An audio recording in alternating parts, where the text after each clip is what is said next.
So hold on to that feeling. Because then Joseph couldn't restrain himself before all those who stood by him. And he cried out, "Make everyone go out from me." So no one stood with him while Joseph made himself known to his brothers. And he wept out loud, and the Egyptians and the house of Pharaoh heard it. And then Joseph said to his brothers, "I am Joseph. Does my father still live?" But his brothers couldn't answer him, for they were dismayed in his presence. And Joseph said to his brothers, "Please come near to me." So they came near. And then he said, "I'm Joseph, your brother, whom you sold into Egypt. But now do not therefore be grieved or angry with yourselves, because you sold me here. For God sent me here before you to preserve life. For these 2 years of famine have been in the land, and there are still 5 years in which neither plowing or harvesting. And God sent me before you to preserve a posterity for you in the earth, and to save your lives by a great deliverance. So now it was not you who sent me here, but God. And he made me a father to Pharaoh and lord over his house, and a ruler throughout the land of Egypt. So hurry, go up to my father and say to him, 'Thus says your son Joseph, God has made me lord over all Egypt. Come down to me, do not tarry. You shall dwell in the land of Goshen, and you shall be near to me. You and your children and your children's children and your flocks and your herds, all that you have. And there I will provide for you, lest you and your household and all that you have come to poverty. For there is still 5 years of famine. And behold, your eyes and your eyes of my brother Benjamin. See that it is my mouth that speaks to you. So you shall tell my father all my glory in Egypt and all that you have seen. You shall hurry and bring my father down here."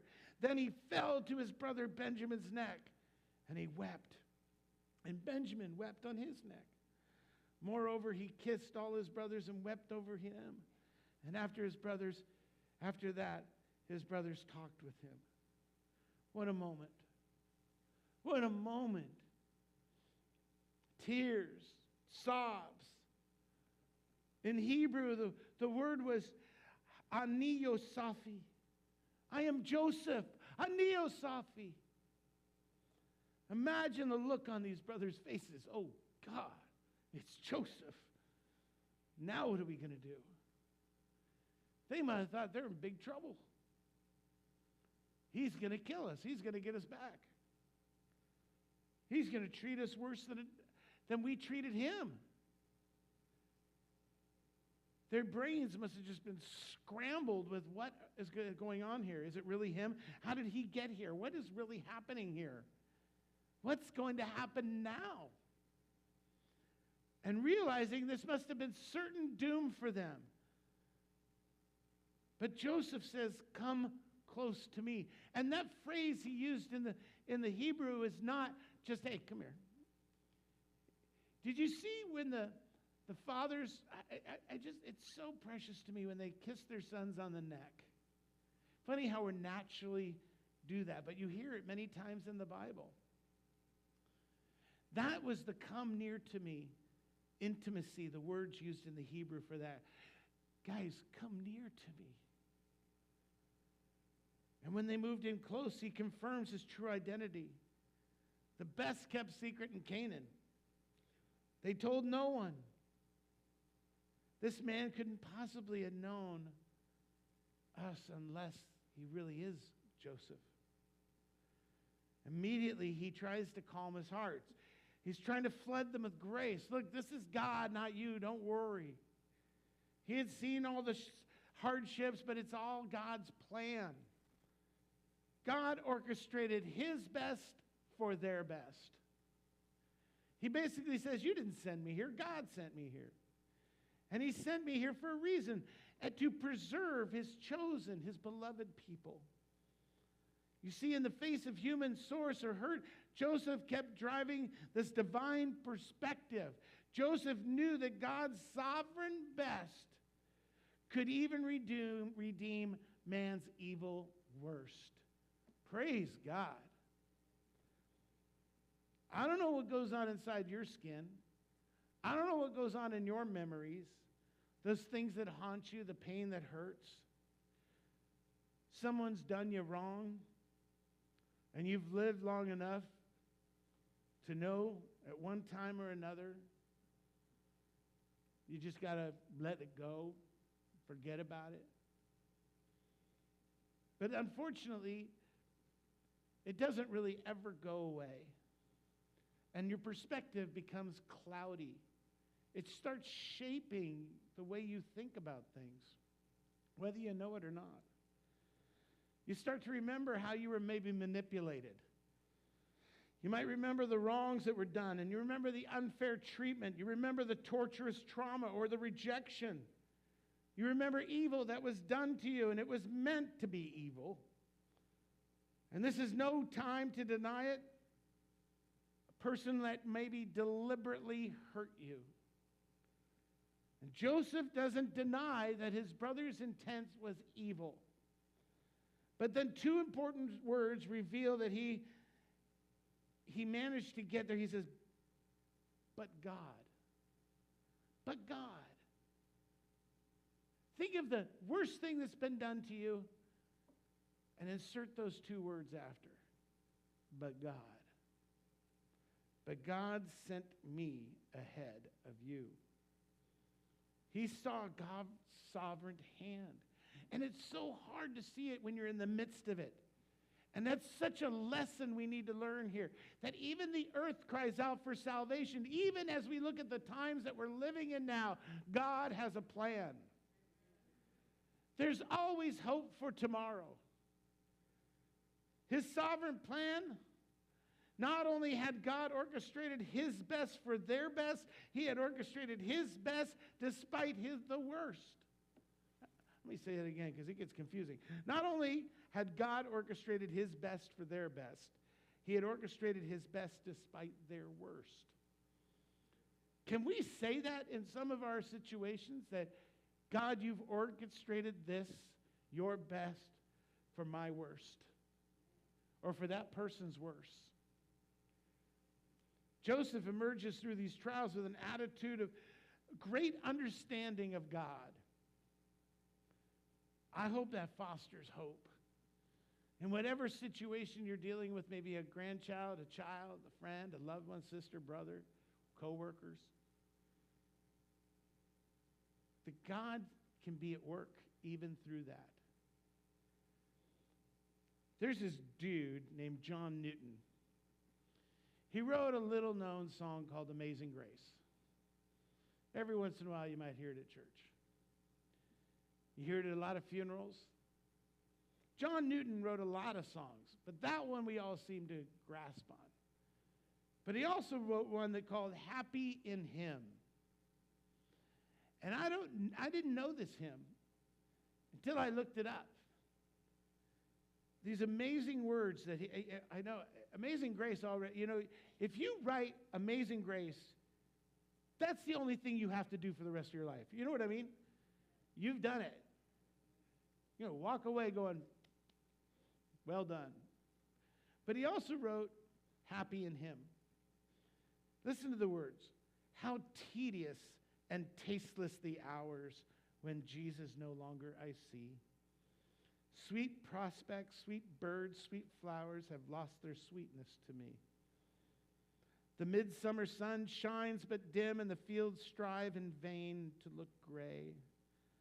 But when I am happy in Him, December is as pleasant as May. When you understand, as Joseph did, in the midst of trials, our faithful and loving God orchestrated His best for your best, your attitude can be seasoned by divine perspective. December can be as pleasant as May. And as Newton's song alludes, it doesn't matter what time of year, does it? It doesn't matter where you live, your circumstances, your conditions. It doesn't matter. Your days without Jesus are tasteless and tedious. It's your attitude that matters most. I don't know how some people always seem to have a great attitude. My wife typically has a great attitude. I'm the one who usually messes it up, but traditionally she has a great attitude. My grandma could not be fazed. No matter what, she always had a great attitude. That has to be learned. That has to be purposeful. We look at our grandson, and you know within the first 5 minutes of that kid being awake of whether it's going to be a good day or not. You know within 5 minutes whether you're going to bed at 9 o'clock or 7 o'clock. You have to learn to have a good attitude. And you have to drill it in your head. My wife, it doesn't happen by accident. Is it by accident or on accident? Never mind. But she has these sayings all over the house. My favorite one is from our wedding. I got sunshine on a cloudy day. She has stuff about dancing in the rain. She has all these things that are, and you know what? No wonder she's in a good mood all the time, because she actually reads those things around the house. Sometimes I just think it's clutter, and then I realize, wait a minute, how come her attitude's always good? When you trust that God is orchestrating everything in your life, wow, how would that change your attitude of every situation you realize God was involved in? Trusting through trials. Joseph learned to trust him in the pit. He learned to trust him in jail. He didn't learn to trust him when he was just wearing the coat and bossing his brothers around. So he sends his brothers back. And let's pick up the story when Jacob arrives in Egypt. So he's, go back, go get my dad. Now, can you imagine that? 13 years have gone by, and you've been told your son is dead. 13 years. I have no idea, and I have no longing to ever know what that feels like. I don't ever want to know what it is to lose a child. As a pastor, unfortunately, I've had to walk several families through that. And there's nothing you can do. There's nothing you can say. Usually you just need to shut up, because no words are going to help. And that's where Jacob's been for 13 years. And that's where we pick it up in Genesis 46, verse 28. And then he sent Judah before him to Joseph to point out before him the way to Goshen. And they came into the land of Goshen. So Joseph made ready his chariot and went up to Goshen to meet his father Israel. And he presented himself to him and fell on his neck and wept on his neck a good while. And Israel said to Joseph, now let me die, since I have seen your face, because you're still alive. Can you imagine? I could die right now. Just okay, I'm good. Imagine what that must have been like. After more than 2 decades, Jacob once more got to hold his son. After all the ups and downs, Joseph grabs his dad. Now imagine, Jacob's 130 years old now. And Joseph could probably feel the bones on his dad's back as he wrapped his arms around him. They both obviously had changed in appearance. They probably hugged and pushed back, looked at each other, hugged again, pushed back, hug again.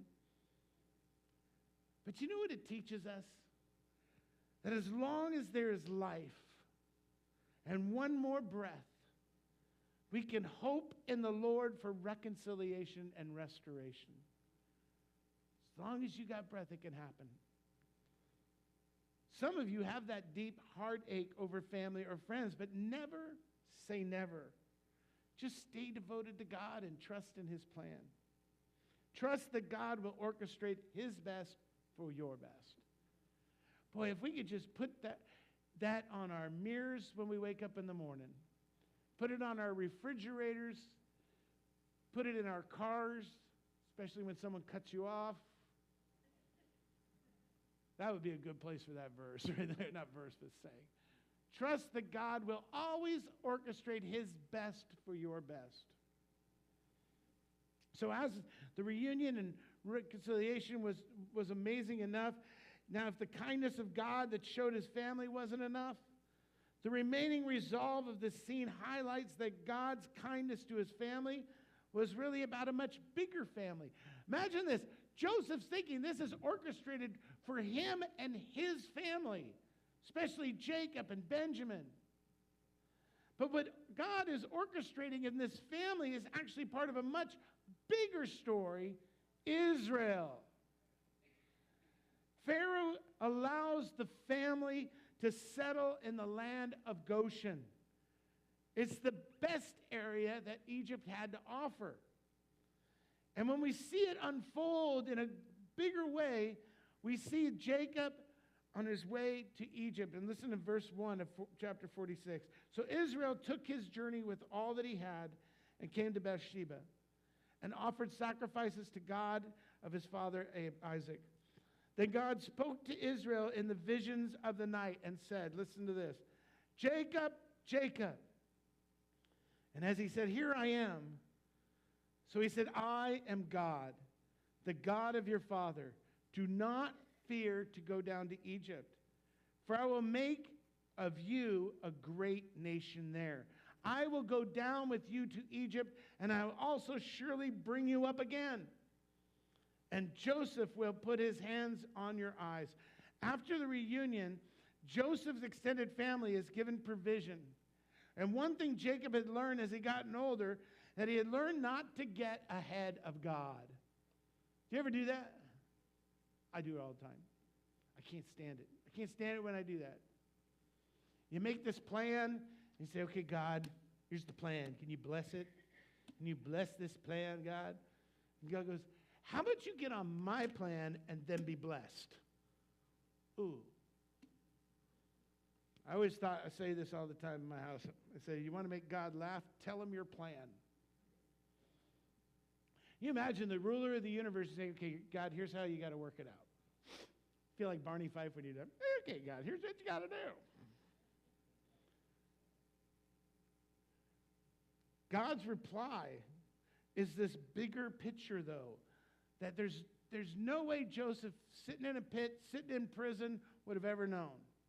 He says, I will make for you a great nation. I will bless you. I will make your name great, and you will be a blessing. I will bless those who bless you. Whoever curses you, I will curse, and all the peoples on earth will be blessed through you. That was said to Abraham, which was repeated to Isaac, and now we're seeing it again from our vantage point. We see that all the people in the earth, we're the ones that are blessed by the life, death, and resurrection of Jesus Christ. This is God's grand plan. You would think God had all this in mind. You would never think God had you in mind. Think of this. When God was writing the story of Joseph, he had you in mind. And then think of Israel and their exodus from Egypt. God said, I will go down with you and I will surely bring you back. You could take that to the bank, that phrase right there. I will go down with you and I will surely bring you back. They had about 70 of them going into Goshen, 70 of them. And after about 400 years, they were between 1 and 3 million strong. Through all their trials, God orchestrated his best for their best. He had even used the brothers' worst to bring about the best. But remember the theme verse. You intended to harm me, but God intended it for good, to accomplish what is now being done for the saving of many lives. You and I can trust God through all our trials and all our hardships and all of our difficulties, regardless of how unfair or unfamiliar it can be. Why? 3 words. 4 words. Because God is faithful. God is faithful. Our loving God will always orchestrate his best for our best. Did Joseph understand at the end? Understand the end at the beginning? No. But God helped him understand it. Did Jacob get what God was doing the whole time? No way. Can you imagine thinking that how can, poor Jacob, I feel bad for this guy, because how could you have possibly thought the death of my child was part of God's plan? That is, without the Holy Spirit, I don't know how you comprehend that.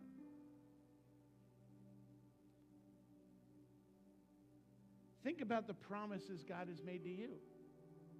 Think about the promises made to this church when they built it. Somebody one day said, God has called us to build a church here in Richmond. God has called us to be a church that will be fruitful and will multiply. God has provided us a church so we can serve a community and love one another. God has provided for us to build a church for His glory. The vision. They don't know what was going to happen 85 years from then. But God is faithful. God didn't allow this church to be built for any other reason than to save souls. So even God never fails to fulfill His promises. We can rely on that. Well, God promised someone one day when they built this church. Whatever you're going through, whatever terrible thing you're going through, God never fails to fulfill His promises. Some of you, God gave you a promise decades ago. Decades ago. And you're wondering, is it ever going to come true? Some of you maybe feel like I'll never find joy again in my life. I'll never find usefulness in my life. I'll never see fruit again in my life. But as long as you have breath, you have God's promises. Because there will be a day, oh, what a day that will be, when we are all together worshiping our Savior face to face. But we're still here, living in this skin, trying to make it work, trying to get it to move in the morning. But God never fails to fulfill His promises. Never. There's no asterisk there. There's no but there. There's no except when. There's just God. And that's what Joseph did. I don't know if Jacob did. I guess Jacob could have said, one day when I go to heaven, I'll be with Joseph. But how much better was this? But neither one of them would have known. The promise was for Israel. The promise was for an entire nation of people. And there's Joseph in the pit going, oh yeah, that sounds really good. Maybe you're in that pit. Let God continue to work His plan in your life. Hold on to His promises. Ever, ever, ever let go. There's always hope, and God always gives us strength. Come on, let's stand to our feet this morning. I'm just grateful. I'm just grateful to you, God. I am grateful to you, God. And I know I don't pray this enough. I know I don't show gratitude enough, God, that I'm grateful for the trials that I've gone through. I know I don't pray it enough. I'm grateful for every person you've brought in my life. Whether it was easy to love them and easy to be around with them, or maybe being next to them was like holy sandpaper and it just was rough. But this morning, God, we want to be a grateful people to you. We want to be a trusting people in your promises. And we are asking for your best, God, even at our worst.